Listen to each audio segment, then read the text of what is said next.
జై శ్రీరామ్ మిత్రులారా, నేను పదవీ విరమణ చేసి 3 సంవత్సరాల పైన కావస్తున్నది. అంటే ఇది 4వ సంవత్సరం నడుస్తున్నది. నేను పదవిలో ఉండగా ఎంతో సామాజిక సేవ చేశాను. పదవీ విరమణ చేసేటప్పుడు కూడా అనుకున్నాను, ఈ సామాజిక సేవ ఆపకూడదు, నేను మళ్ళీ ఈ సేవను కొనసాగిస్తూనే ఉండాలి. ఎవరి బలవంతంతో నేను చేయడం లేదు, నా మనసుకు నచ్చి నేను చేస్తున్నాను. కాబట్టి ఎవరికో ఒకరికి ఏదో ఒక రకంగా సహాయం చేస్తుండాలి సమాజంలో ఉన్న వాళ్ళకు.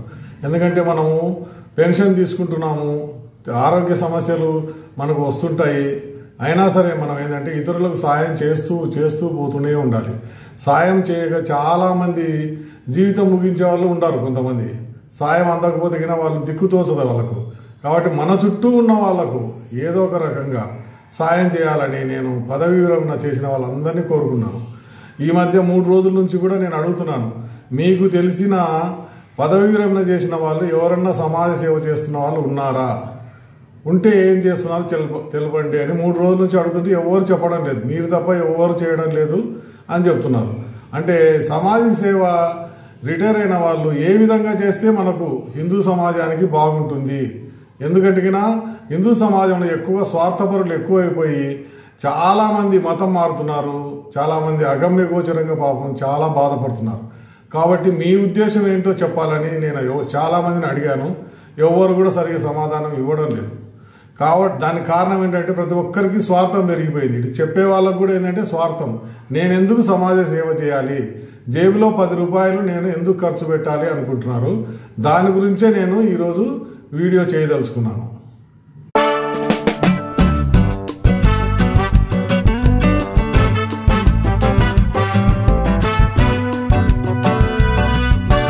పదవీ విరమణ చేసిన తర్వాత కూడా ఇంకా కొంతమంది చాదస్తంగా అంటరానితనం పాటిస్తూ చనిపోవడానికి దగ్గరగా ఉన్నా కూడా మా కులం వాళ్ళని తప్ప మేము వేరే వాళ్ళతో కలవము, ఇట్లా రకరకాలుగా అందరినీ దూరం పెట్టుకుంటాం అనే వాళ్ళ గురించి నేను చెప్పదలుచుకోలేదు. ఎందుకంటే వాళ్ళు చనిపోయినా బతికినా మనకు సమాజానికి ఏమాత్రం ఉపయోగం లేదు. అంటే బతికున్నా కూడా వాళ్ళు శవంతో సమానం. ఎవరికి ఏమీ సాయం చేయకపోతే శవానికి మనిషికి ఏంటి మరి తేడా? మనం బతికున్నాము, పెన్షన్ తీసుకుంటున్నాము, రిటైర్ అయినప్పుడు డబ్బులు లక్షల్లో తీసుకుంటారు, ఉద్యోగం చేసినప్పుడు సంపాదించింటారు, మరి ఇంకా పిల్లలు సంపాదిస్తుంటారు, ఇంకా డబ్బు కావాలంటారా? అవసరం లేదు. సమాజానికి కొద్దిగా ఏదో ఒక సేవ చేయాలి. ఇప్పుడు నేను స్టూడెంట్గా అంటే విద్యార్థిగా ఉన్నప్పుడు కూడా కాలేజ్ అప్పటి నుంచి కూడా వయోజన విద్యకు ప్రాముఖ్యత ఇచ్చాను. తర్వాత ఉద్యోగం చేసేటప్పుడు కూడా ఈ వయోజన విద్య ఉండాలి. వేలిముద్ర అనేది మన దేశానికి కలంకము. ప్రపంచంలో సగం మంది నిరక్షరాస్యుల్లో భారతదేశంలోనే ఉన్నారు. కారణం ఏంటంటే ఇదే, రిటైర్ అయిన వాళ్ళు ఎవరు కూడా ఉత్సాహం చూపడం లేదు. అంటే వాళ్ళను నిరక్షరాస్యులను వాళ్ళకి ఏదో ఒక రకంగా మనం అక్షరాభ్యాసం నేర్పించాలి. కనీసం 1వ తరగతి అన్నా చదివిన నాలెడ్జ్ రావాలి, ప్రతి ఒక్కరు కూడా సంతకం చేయాలి అని అనుకుంటే ఎప్పుడో మనకు మొత్తం 100% కూడా అక్షరాస్యులు అయిపోయి ఉండేవాళ్ళు. కానీ అలా చేయడం లేదు. ఇది పర్యావరణది కూడా అంతేనమాట. ఎక్కడంటే అక్కడ చెత్త పడేయడము. మీరు చూసే ఉంటారు, ప్లాస్టిక్ సంచులు తీసుకుంటారు, ఫ్లెక్సీ బోర్డులు వాడుతుంటారు, మురికి కాలువనంతా కూడా చెత్తతో నింపేస్తుంటారు. అంటే అది మురికి నీరు పోనీకి మురికి కాలువ అంటే దాంట్లో చెత్త నింపేస్తారు. కోట్ల రూపాయలతో పెద్ద పెద్ద మురికి కాలువలు తయారు చేశారు రోడ్డు పక్కన అటు ఇటు, కానీ దాంట్లో మొత్తం చెత్త వేశారు. ఇవన్నీ కూడా మనం ప్రజలకు అవగాహన కల్పించాలి. కరపత్రాల ద్వారా, పోస్టర్ల ద్వారా, స్టిక్కర్ల ద్వారా, పాఠశాలలకు వెళ్ళి చెప్పడం ద్వారా, కాలేజీలకు కానీ పాఠశాలకు కానీ మనం అప్పుడప్పుడు వెళ్ళి చెప్పగలగాలి. కానీ అట్లా కాదు, ఈ దేశం నాది అని అనుకోకుండా నేను కూడా నాశనం చేస్తాను, వాళ్ళంతా నాశనం చేస్తున్నారు కదా అని అనుకుంటారనమాట. దానివల్ల ఏమవుతుంది, దేశం ఇంకా పాడైపోతుంది. మరి అదే ఆలోచన చేయండి. మనము రిటైర్ అయిన వాళ్ళము ఏదో ఒక రకంగా అక్షరాస్యతను పెంచాలి. ఈ పర్యావరణ విద్యను కూడా పెంచాలి. పర్యావరణ విద్యతో మొత్తం కాలుష్యం కూడా తగ్గిపోతుంది, నీటి వనరులు పరిశుభ్రంగా ఉంటాయి.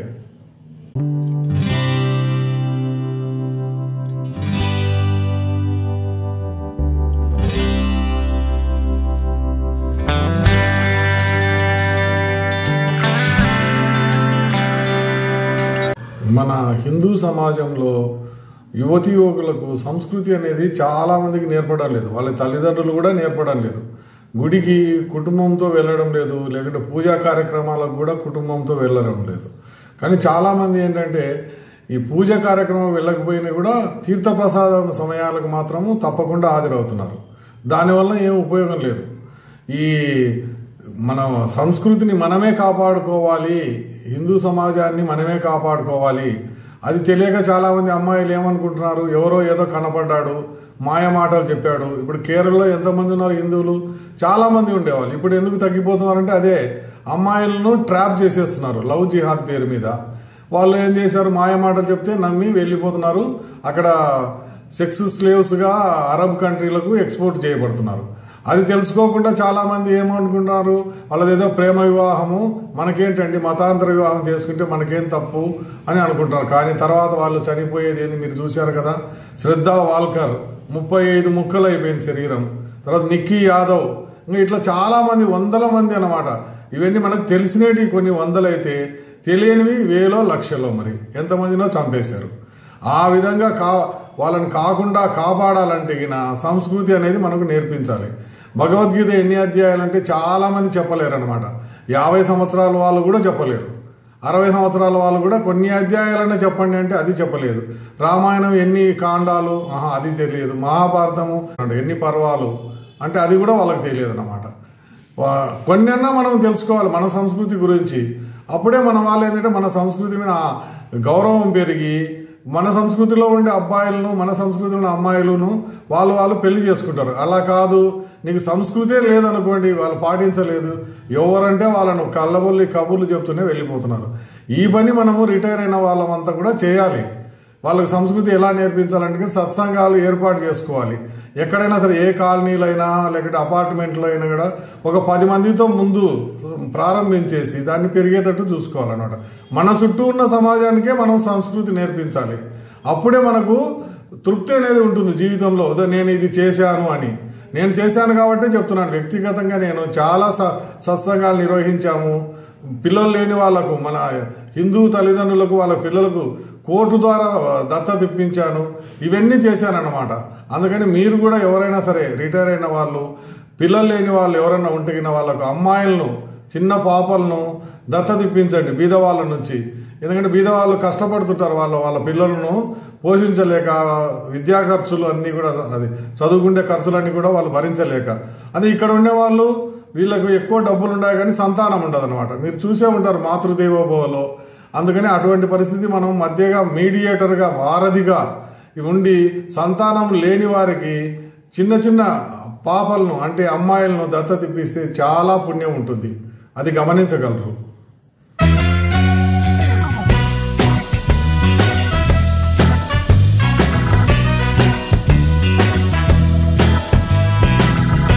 మన హిందూ సమాజంలో చదువుకున్న తల్లిదండ్రులు అయినా కూడా మూర్ఖంగా ప్రవర్తిస్తుంటారు అనమాట. పిల్లలకు పెళ్లి చేయాలనే జ్ఞానం కూడా వాళ్ళకు ఉండదు అనమాట. 25 సంవత్సరాలకే పెళ్లి చేయాలి అని. వాళ్ళ 30 సంవత్సరాలైనా కూడా ఇంకా వీళ్ళ పని, వీళ్ళ ధనదాహంతో ఇంకా పరిగెత్తిపోతుంటారు జీవితంలో. ఎలా అంటే ఇప్పుడు ఎవరన్నా పెళ్లి చూపులకు వచ్చారో, వీళ్ళు పెళ్లి చూపులకు వెళ్ళారు అనుకున్నాం, అక్కడ ఏంది రకరకాలుగా ప్రశ్నలు అనమాట. మాకు కట్నం ఇంత కావాలి, అమ్మాయి అందంగా ఉండాలి, ఇంకా ఈ కట్న కానుకలతో పాటు ఇంకా ఎక్స్ట్రాగా ఏమన్నా కావాలి, బంగారు ఇంత పెట్టాలి అని. దీంతో ఏమవుతుంది సమస్య, ఈ పిల్లలకేమో బట్టతల వచ్చేస్తుంది. ఇప్పుడు అమ్మాయిలకైనా అబ్బాయిలకైనా బట్టతల వచ్చేస్తుంది. ఎందుకంటే సాఫ్ట్వేర్ ఉద్యోగం ఫలితం ఇది. తర్వాత బరువు కూడా విపరీతంగా ఒక్కొక్కరు 90-100 కేజీలు అయిపోతున్నారు. ఇప్పుడు 30 సంవత్సరాలకు కూడా పెళ్లి కాలేదనుకోండి, 35కి అవుతుంది. తర్వాత విడాకులు తీసుకుంటారు అనుకోండి 40కో, మళ్ళీ రెండో పెళ్లి 45కో ఎప్పుడో చేసుకుంటారు. మరి అప్పుడు పిల్లలు సంతానం కలుగుతారా? ఇది ఆలోచన చేయడం లేదు. ఇప్పుడు సమంతది అదే పరిస్థితే ఉంది. ఆలస్యంగా పెళ్లి చేసుకున్నారు, 35 సంవత్సరాలకు విడిపోయినారు. మళ్ళీ తర్వాత ఇప్పుడు పిల్లలు కావాలంటే మళ్ళీ వీళ్ళు ముసలోళ్ళు అయిపోయిన తర్వాత మరీ కష్టం అవుతుంది. ఇదే పరిస్థితి మన హిందూ సమాజంలో జరుగుతుంది. అమ్మాయిలకు ఏమో ఎక్కువ డబ్బున్న, ఎక్కువ జీతం ఉన్న అబ్బాయిలు కావాలంటారు. కానీ అబ్బాయిలు కూడా అంతే, కోట్ల రూపాయల కట్నం కావాలి. దీంతోనే పరిస్థితి మళ్ళీ అక్కడికే అవుతుంది. ఎవరింట్లో వాళ్ళు ఉంటారు. 30 సంవత్సరాలు 35 సంవత్సరాలైనా పెళ్లిళ్ళు కావడం లేదు. దాంతో ఏం చేస్తున్నారంటే కొంతమంది వయసు 5 సంవత్సరాలు తగ్గించి చెప్తున్నారనమాట. జీతం ఏమో ఇంకా 10-20 వేలు ఎక్కువ చెప్పడము, వయసును తగ్గించి చెప్పడం. ఇదే దీని బూటకంతో ఏమీ కాదు. ఎక్కడ ఉండే వాళ్ళు మళ్ళీ అక్కడే ఉంటారు అనమాట. అది తెలిసిందంటే ఇంకా నిజం తెలిస్తే ఏమవుతుంది, మళ్ళీ విడిపోతారు. ఇప్పుడు ఇదే జరుగుతుంది చాలా చోట్ల. ఇప్పుడు చూడండి, ఎక్కడ చూసినా కూడా సింగిల్ గా ఉన్న వాళ్ళే కనబడతారు. భార్య వదిలిపెట్టిపోయిన వాళ్ళు, భర్త వదిలిపెట్టిపోయిన వాళ్ళు, అంటే ఇదే విడాకులు తీసుకున్న వాళ్ళు. ఇంక ఇట్లాంటి ఇంకా పిల్లలు ఎప్పుడు కలుగుతారంటే వాళ్ళకి అది దేవుడి మీద భారం అన్నమాట. కాబట్టి మనం రిటైర్ అయిన వాళ్ళము, మనకు దగ్గరున్న వాళ్ళకు, మన సమాజంలో అన్నమాట, మన చుట్టూ ఉన్న వాళ్ళకు, పిల్లలకు 25 సంవత్సరాలు కొద్దిగా అటు ఇటు అయినా పర్వాలేదు, వాళ్ళకు పెళ్లిళ్ళు అయ్యేటట్టు చూడాలి. మనమే ఇక్కడ ఉండే వాళ్ళ ఫోటోలు తీసుకెళ్ళి అక్కడ ఇవ్వడము. వాళ్ళకు గొంతెమ్మ కోరికలు ఉంటే, బాబు అవన్నీ కాదు, ఇప్పుడు పెళ్లికి సర్దుకోవాలి, ఎక్కువ కోరికలు మీరు ఉండకూడదు అని ఇద్దరికి చెప్పాలి, అబ్బాయి తల్లిదండ్రులకు, అమ్మాయి తల్లిదండ్రులకు. అప్పుడే వీళ్ళకి పెళ్లిళ్ళు అవుతాయి. లేకపోతే బట్టతల వచ్చిన తర్వాత, లేకపోతే పొట్ట వచ్చిన తర్వాత ఎవరికి కూడా పెళ్లిళ్ళు కావడం కష్టం అవుతుంది.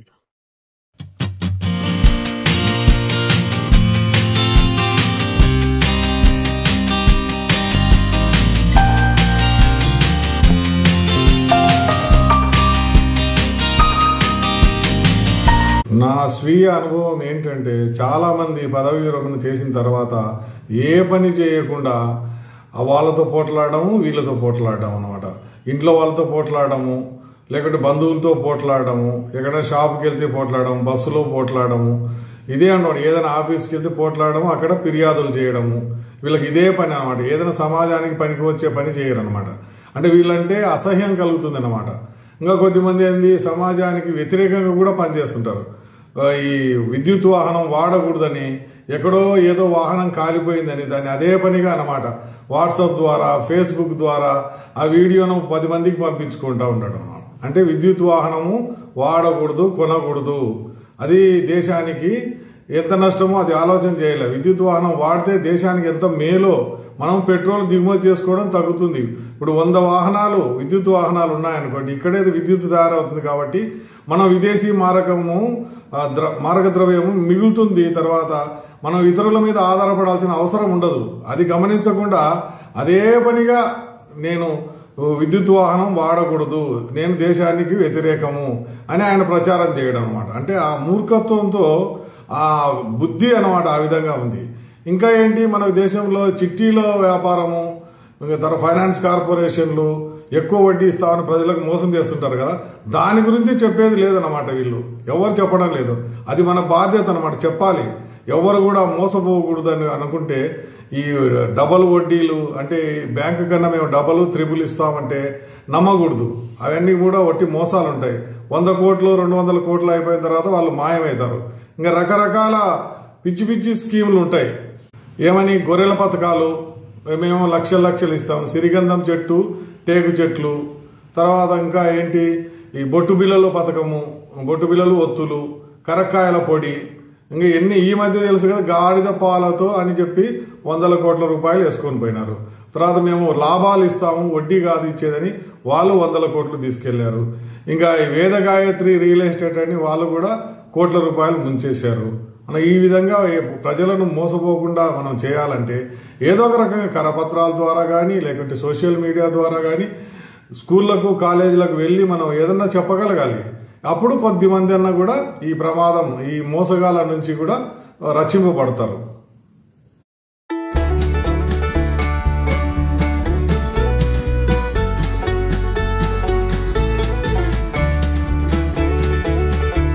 ఒకప్పుడు మగవాళ్ళకు ఉండే చెడు అలవాట్లన్నీ కూడా ఇప్పుడు ఆడవారికి కూడా వచ్చేస్తాయి.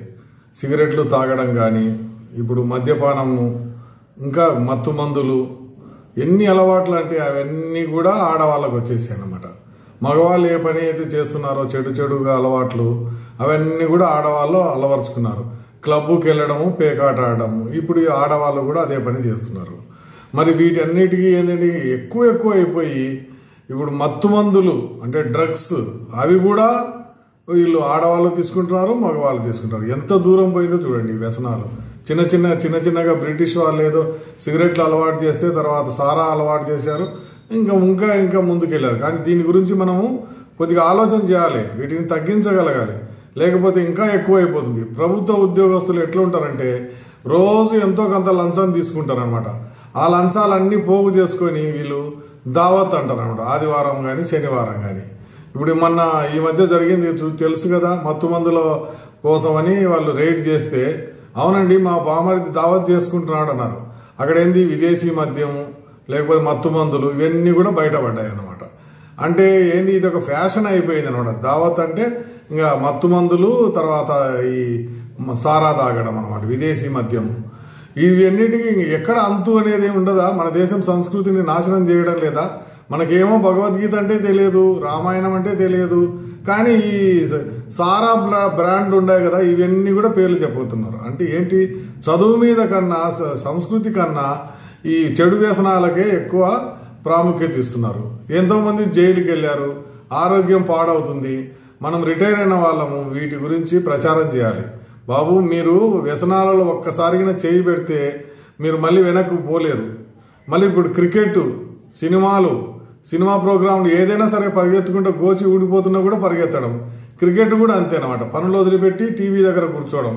మళ్ళీ క్రికెట్తో ఆపుతున్నారా? అది లేదు. క్రికెట్ చూడడంతో ఆపడం లేదు. మళ్ళీ ఏం చేస్తున్నారు, దాని మీద బెట్టింగ్ అన్నమాట.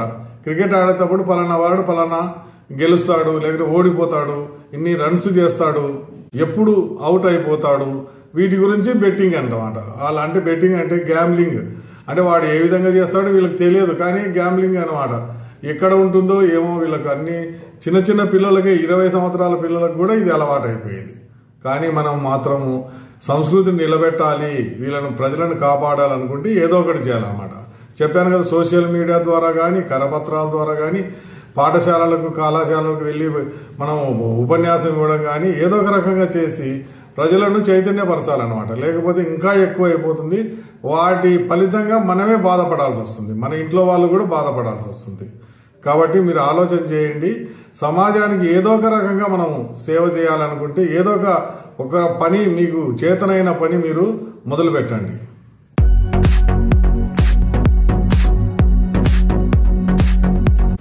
తర్వాత సమాజానికి పనికి వచ్చే ఇంకో వీడియో చేసి మీ ముందుకు వస్తాను. అంతవరకు సెలవు. నమస్తే. జై హింద్.